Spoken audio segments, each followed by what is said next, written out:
남북전쟁, 미국의 남북전쟁 이후에 아브라함 링컨 대통령이 게티스버그 마지막 전투가 벌어졌던 게티스버그에서 게티스버그 전투를 마무리하고 게티스버그 연설이라는 역사에 남을 연설이죠. 거기서 링컨이 한 연설이었는데 미국은 남북전쟁, 즉 흑인 노예의 해방 문제와 연방 여러 가지 복잡한 문제가 꼬여있는 그 남북전쟁 이후에 이 미국이란 나라가 무엇인지 한 번 더 생각을 해보게 됐고, 그래서 결국은 이 유명한 문장 국민에 대한 국민을 위한 정치가 있는 그 나라라는 미국의 가치를 실현을 시켜놨던 거죠. 그리고 자유가 있는, 국민을 위한 자유가 있는 그 미국의 가치 아래 굉장히 많은 사람들을 포용했고, 그래서 수많은 이주자들이 미국에 넘어갔을 때 물론 그 안에 엄청난 차별과 멸시가 있었죠. 백인들끼리도 뭐 아일랜드계, 이탈리아계, 뭐 독일계끼리의 차별이 있었고, 또 흑인들에 대한 차별 멸시천대도 있었지만, 그럼에도 불구하고 여타 다른 나라들에 비해서 나는 미국인이다라는 정체성을 정말 인종도 다르고 문화도 다른 사람들이 나는 미국인이라는 자부심을 어마어마하게 가질 수 있는 것은 미국이 강력한 그 군사력이 있는 나라이기도 하지만 그 미국적인 정신이 있었다라는 그 측면도 생각을 해봐야 됩니다. 어쨌든 여러분들은 우리나라 대한민국도 이제 국민국가를 형성을 했고 대한민국이라는 국민국가의 국민이십니다. 아까 했던 질문이에요. 그럼 여러분들은 대한민국이라는 나라의 국민이신데 여러분들이 이 나라를 사랑하는 것은 당연한 것인가요? 어떻게 생각하세요? 당연합니까? 이 애국심이란 게 우리가 마치 그러니까 우리가 굳이 질문을 던질 필요가 없는 보편적 가치에 애국을 깨어넣는 경향이 있는데 그렇다고 볼 수는 없습니다. 살인을 하면 안 된다는 것은 인간이 태어나면서부터 가지는 자연스러운 것이라고 보지만 애국심이란 것은 사실 우리가 태어나면서 정말 무의식적으로 세뇌되는 경향이 커요. 그럼 어떻게 만들어지냐? 가장 중요한 건 국민교육입니다. 그래서 여러분들 국민학교 나오신 분들이 어디까지 여기서 이 국민학교란 말 굉장히 무서운 말이에요. 국민학교가 뭐냐? 한국 시민. 그러니까 그 영향도 있는데 이제 국민학교라는 말 자체가 국민을 만들어내기 위한 학교라는 의미잖아요. 그러니까 우리 기본적으로 국민학교라는 말은 우리가 살면서 필요한 기본적인 지식을 배우는 교육 공간이 아니라 대한민국이란 나라의 국민으로서의 기본적인 자질을 갖추기 위한 학교인 거예요. 엄밀히 말하면. 그럼 국민학교에서 우리가 뭘 배웁니까? 뭐 수학이나 영어도 배우지만 국기에 대한 경험. 요즘 그거 안 하긴 하지만 먼저 역사를 배우죠. 물론 이제 학교에서 막 그런 걸 배우면은 막 힘들지만 이걸 막 심지어 외우고 시험도 보고 이 과정에서 애국심이 생길 수밖에 없어요. 역사 속에서 우리 민족, 우리 조상들을 주어로 두면서 그들이 주인공이 돼서 그들이 다른 민족과 싸우는 과정을 배우는 거잖아요. 그럼 거기서 뭘 배우겠습니까? 우리는 누구인가라는 정체성이 형성되고 동시에 우리를 괴롭히는 타자에 대한 인식이 생기게 돼요. 그러면은 자연스럽게 한 7, 8살 되면은 누가 가르쳐 주지도 않았는데 일본 사람들이 미워져요. 이순신 장군 이야기를 배워요. 또 중국 사람들이 미워져요. 그건 너 일본 나쁜 사람이 하지 않아. 이순신 장군 얘기 한 번만 들어도 생겨나게 돼요. 그리고 우리나라에 대한 애국심이 마치 당연한 것인 양 형성이 되는 그 과정이 있고 대중문화도 마찬가지입니다. 사실 미스터 선샤인도 그 과정 중에 하나죠. 그 뭐 국뽕 유튜브 얘기하잖아요. 그것도 그 영향이 있어요. 그 영향이 분명히 있고 아니면 명량, 한산 이런 것도. 근데 이게 되게 웃긴 게 일본이 우리나라 쳐들어와가지고 우리나라 핍박한 건 나쁜 건데 광개토 대왕이 다른 민족 정복해서 자기 영토를 삼은 건 좋은 거예요. 근데 우리는 한 번도 거기 질문 던지지 않잖아요. 그러니까 이 대중문화는 철저하게 우리를 주인공으로 삼기 때문에 자연스럽게 우리는 선 타인은 악이라는 구도를 형성을 하게 만드는 것들도 있고 현실적인 필요에 의한 애국심도 있죠. 당연히. 왜냐면 국가가 없었을 때 우리가 현실적으로 겪게 될 어려움들이 있으니까 그런 측면에서 현실적인 필요를 위해서 나라를 사랑해야 된다는 측면도 있고 아마 다양하게 생각을 해봐야 됩니다. 이제 어쨌든 애국심이란 것은 근대 국민국가의 국민으로서 우리도 모르게 이제 가지게 되는 측면인데 그러면 자 이제 여기서 우리가 애국이라는 가치를 지금으로부터 200년, 300년 전에 우리의 선조들에게 적용을 할 수 있겠는가? 그건 또 전혀 다른 문제입니다. 이순신 장군은 애국자냐? 그렇지 않죠. 이순신 장군을 애국자라고 표현하는 것은 전근대 사람의 근대적 개념에 가져와서 해석을 하는 건데 그건 해석이 약간 오류가 있습니다. 이순신 장군의 시호가 뭔지 아시나요? 충무공. 너무 어려운 말이에요. 충무공. 이순신 장군은 애국을 하는 사람이 아니라 충을 실현하는 사람이에요. 자 그럼 다시 한번 임진왜란 때 열심히 싸웠던 그 의병들은 애국자들이냐? 그렇지 않죠. 왜냐면 근대 국민국가의 국민으로서 애국을 한 게 아니라 조선이라는 나라의 한 백성으로서 충을 실현한 사람들. 그러니까 의병에 대해서 이제 얘기를 해볼 건데요. 의병은 이제 이건 네이버에 나온 정의인데 자발적으로 나서서 싸운 사람들을 의병이라고 합니다. 근데 이 의병은 사상적으로 해석을 해봤을 때는 철저하게 유교적인 가치에 의거해서 형성된 사람들이에요. 의병이라는 존재는 유교의 충사상에 기반하여 형성돼요. 그러면 임진왜란 때 의병들을 하나하나 분석을 해보면요. 임진왜란 당시에 막 열심히 썼던 그 의병들을 출신 성분을 분석해보면 모든 의병들의 모든이란 말은 조금 과할 수 있지만 거의 대부분 의병들의 지도자들은 양반 유생들이었습니다. 양반 유생들 중에서도 그 지역에서 영향력을 끼쳤던 지방 사족들이 들고 일어났어요. 왜 이제 이들을 애국자라고 표현한 게 어려움이 있냐면은 임진왜란 의병들의 기록을 자세히 살펴보면 일본군이랑도 싸웠지만 우리 관군이랑도 싸웠어요. 근데 싸웠다는 게 전투를 했다는 게 아니라 관군의 통제를 받지 않았어요. 그러니까 이 사람들은 내가 이 국가의 백성으로서의 정체성의 자각보다는 유교적 가치에 의거한 충사상에 기반하여서 자발적으로 나온 인물들인데 그래서 철저하게 조선적인 집단이라고 볼 수 있습니다. 그러니까 그러면 그 충은 어디를 향한 충이냐? 가장 기본적으로 나라의 임금인 왕에게 바치는 충인 거죠. 그리고 사실 이 충이란 말 자체가 원래 왕에게 바치는 건 아니에요. 유교 사상에 의거하면. 근데 이제 나중에는 이제 왕에게 바치는 걸로 바뀌었는데, 그러니까 왕에 대한 충성, 그리고 유교적으로 봤을 때 저 오랑캐들로부터 종묘와 사직을 지키고자 하는 어떤 그것이 의로움이다라고 하는 자각. 이거는 철저하게 조선의 성리학적 이데올로기에 기반하여서 만들어진 가치가 의병이에요. 그러니까 우리가 의병들에 대해서 그들에게 애국의 가치를 투영을 하는 것에는 어려움이 있다. 그래서 사실 두 가지 이제 갈등이 생겨요. 하나는 국민국가의 국민이 가지는 애국, 하나는 조선이라는 나라의 백성들이 가지는 충. 이 두 가지에는 약간 미묘한 차이가 있습니다. 아까도 얘기했지만 국민이 국가에게 바치는 것이 애국이라면 충이란 것은 신하된 자로서 임금에게 바치는 것이 충이다. 국민국가의 애국심은 여러 가지가 있지만 일종의 주인의식의 발로기도 합니다. 내가 이 나라의 한 명의 주인이다 라는 측면에서 그렇기 때문에 내가 이 나라를 위해서 목숨을 바칠 수 있어 라는 거지만 이 충의 기원은 유학적 가치다. 왕에게 충성하고 이 나라를 지키는 것이 유학적으로 옳은 것이니까. 왜 제가 충과 애국 두 가지를 가져왔냐면 이 두 가지의 충돌과 그것의 고뇌가 제가 봤던 미스터 선샤인의 주요 주제 중 지금까지 좀 혹시 다 이해는 되셨죠? 자, 그럼 인물 탐구를 한번 들어가 볼게요. 이제 진짜 드라마 얘기를 이제 하려고 합니다. 참 재밌어요. 이 미스터 선샤인에서 나라를 지키기 위해서 그 주체적으로 등장한, 물론 여기보다 더 많은 인물들이 있지만 가장 핵심적인 주인공 4명을 꼽아보자면 이 사람들인데, 필리면 왜 이 사람들이 조선이라는 나라, 그때는 대한제국이었죠. 대한제국을 수호하는 의병으로서 이들이 등장했는가? 노비 유진 초이부터 생각을 해볼게요. 물건 취급을 받던 노비 출신이어서 굳이 설명할 필요가 없죠. 여러분들 드라마 보셨으면 다 아셨겠죠. 노비였고요. 상전에 의해서 부모가 잔혹하게 죽임을 당했죠. 자기 어머니가 겁탈을 당할 뻔한 거를 아버지가 구하려다가 그 둘 다 죽게 되고, 이 사람도 죽을 뻔하다가 미국으로 도망을 치게 돼서 미군이 됩니다. 근데 드라마에도 나오지만 유진 초이는 미국에게는 조선인으로서, 조선인에게는 미국인으로서 소속감을 갖지 못하는, 그러니까 어느 쪽으로도 국민으로서의 정체성을 갖지 못한, 하지만 어쨌든 국적은 미국인이에요. 고종 황제가 처음에 유진 초이한테 무관학교 교관 자리를 제의를 했을 때 거절을 하죠.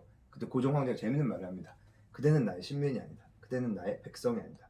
여기서 신민이라는 것은 사실 엄밀히 말하면 국민과는 다르죠. 국민이라는 것은 아까도 얘기했지만 일종의 주인 의식을 가질 수 있는 존재여야 하는데, 신민이라는 것은 철저하게 백성인데 황제폐하, 고종이라는 황제폐하에 충성을 바치는 백성이라는 측면이 강하잖아요. 이것도 한번 유념해 두셨을 때, 자, 미국인, 그러니까 이 사람은 신민이 아니에요. 즉 고종 황제에게 충성을 바치는 사람이 아니라 미국의 국민이기 때문에 고종의 영향력에서 벗어나는 존재였다. 자, 두 번째로 이 사람입니다. 변희원은 굉장히, 이 김희성이라는 사람은 굉장히 독특한 캐릭터예요. 이 안에서 첫 번째로 부잣집 도련님이고 조선의 엘리트입니다. 근데 좀 사대부 집안 가운데서 무시받는 집안이었던 것 같긴 한데, 일단 돈도 굉장히 많았고 그때 당시 수많은 이제 젊은 지식인 중에서도 가장 각광받을 수 있었던 이유는 일본에 가서 유학을 갔다 오죠. 유학 갔다 온 지식인이라는 어마어마한 메리트를 가지고 있습니다. 그런데 이 한량 김희성은 어떻게 보면 역사적 원죄를 자기 마음에 품고 살아가는 존재예요. 왜냐하면 자기가 이렇게 유학까지 갔다 와서 풍족하게 생활을 하는 과정에서 자기 조부와 아버지가 얼마나 많은 힘없는 백성들의 고열을 짜냈는지를 직접 눈으로 목격하고 살았기 때문에 약자들의 고열과 그 눈물 그것을 양분 삼아서 자신이 풍족함을 누린다라는 것에 그 집안에선 거의 유일하게 죄책감을 갖고 사는 인물입니다. 그래서 항상 시계 아시죠? 시계를 죄의 무게처럼 달고 사는 사람이죠. 그래서 처음에 김유성이 나왔을 때 일본에서 게이샤 끼고 막 그 조선에 가면 뭐 할 일 있어? 뭐 할 일도 없잖아. 뭐 여기선 할 일 있냐? 그런 말이 나오잖아요. 그러니까 이 사람은 당시 조선 젊은이들 중에서는 가장 많은 일을 할 수 있었던 인텔리였지만 동시에 너무 많이 알았기 때문에 그 당시에 내가 할 수 있는 일이 별로 없다라는, 내가 거기서 성공해봤자 그 약자를 착취하는 조선 체제에 부역하는 부역자밖에 되지 않는다는 거. 그렇다고 이 나라를 구하려고 해도 내가 이 나라를 구할 수도 없다라는 것을. 그러니까 머리는 좋아서 아는 건 많은데 할 수 있는 것은 하나도 없다라는 것을 처절하게 깨달은 그냥 좌절한 지식인이었죠. 그러니까 그러한 좌절한 지식인, 배운 건 많지만 이 현실 속에서 할 수 없다는 것을 깨달아서 좌절한 지식인들이 나중에 근대 문학 작품에 굉장히 많이 나와요. 이게 시몬이라는 사람이 조선의 영웅이라는 책에서 쓴 표현인데, 시대의 기형아인 창백한 인텔리. 그 이상이라는 작가가, 이상 굉장히 유명한 작가는 날개라는 소설에서 제일 첫 구절이거든요. 박제가 돼버린 천재를 아시죠. 그러니까 이 박제가 돼버린 천재가 주인공이었죠. 그러니까 그 소설을 보면은 자기 와이프가 이제 약간 그 기생 느낌으로 나오잖아요.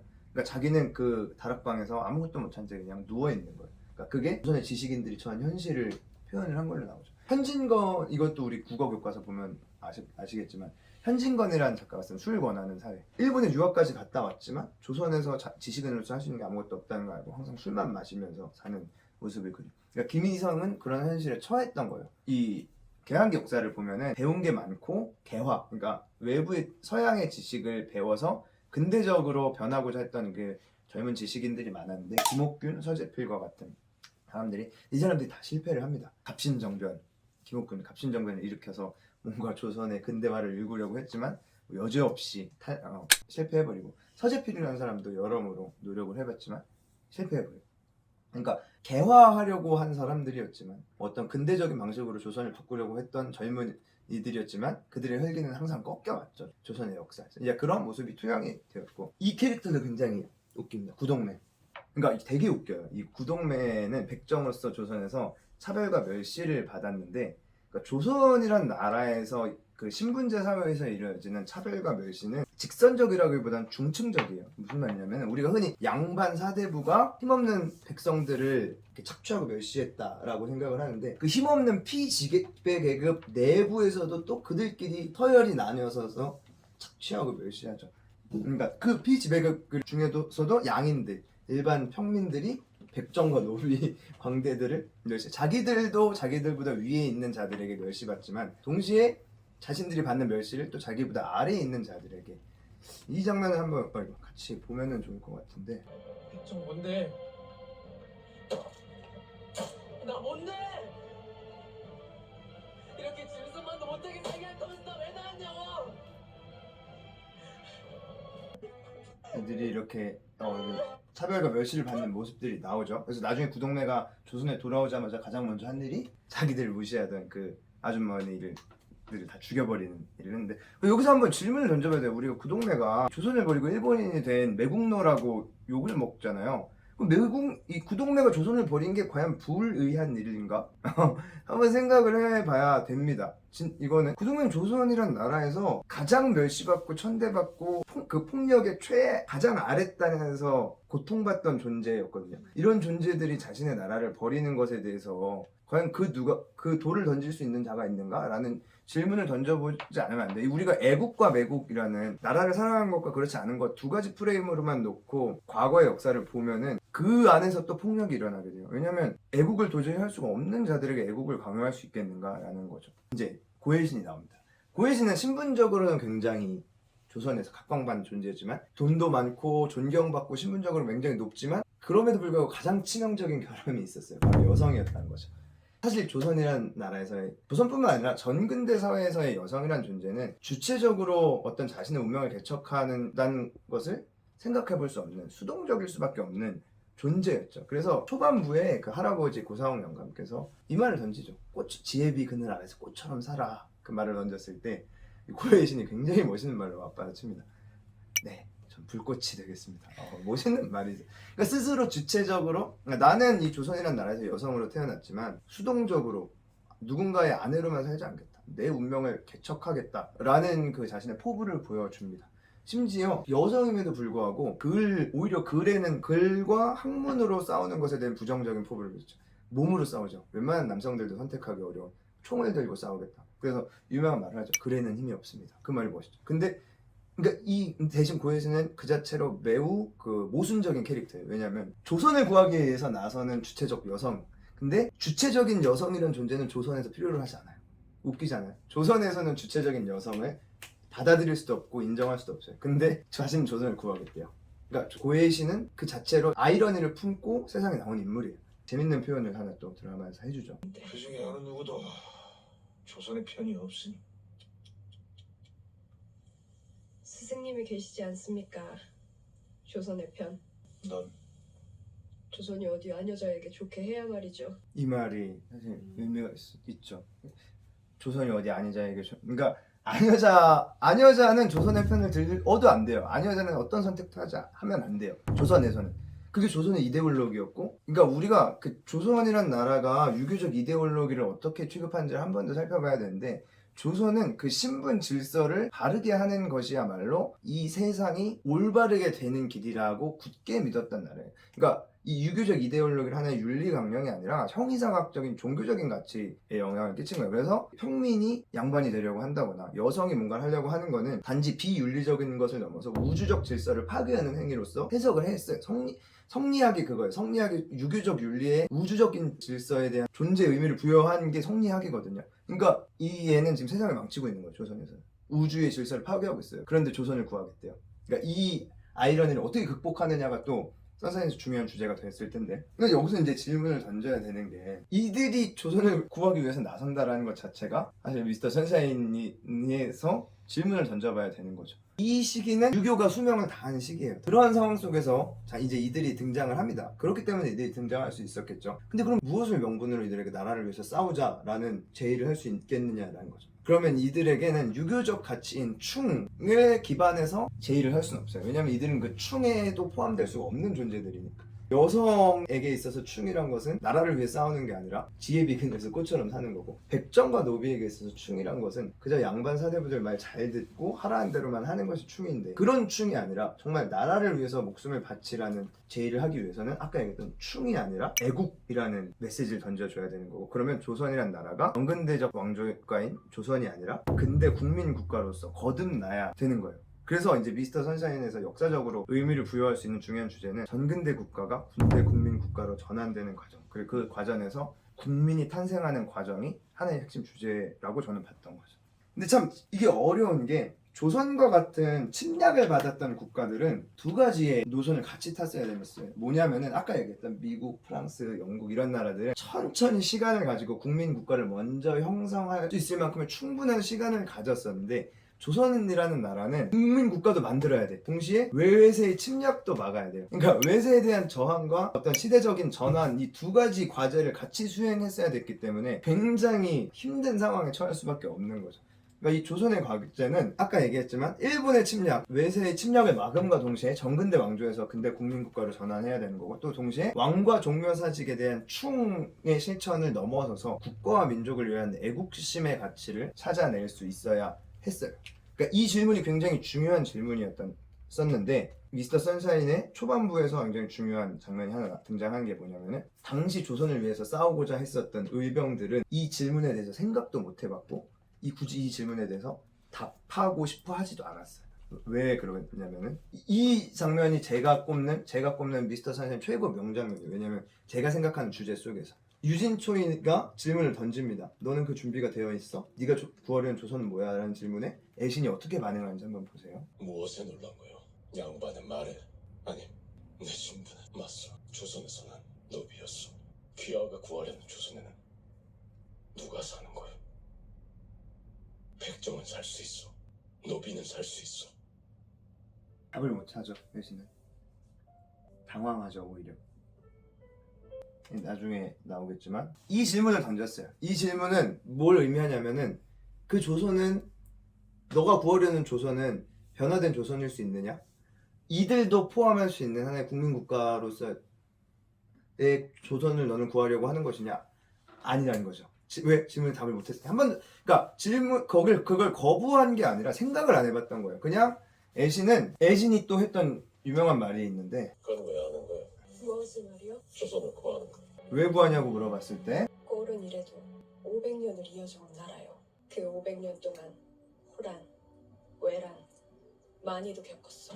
그럴 때마다 누군가는 목숨을 걸고 지켜내지 않았겠어. 그러니까 이게 물론 멋있는 말이긴 한데 저는 뭐라고 느꼈냐면은 새로운 시대를 맞이해야 되는 새로운 가치를 부여해야 하는 시대에 오히려 그냥 500년 동안 이어져 왔기 때문에 지켜야 한다는 역사적인 관성의 호소를 해버렸어요. 제가 느꼈을 때는 외세의 침략에 대항하고자 하는 그 주체성을 보여줬지만 새로운 시대에 대한 준비는 되어 있지 않았던 거죠.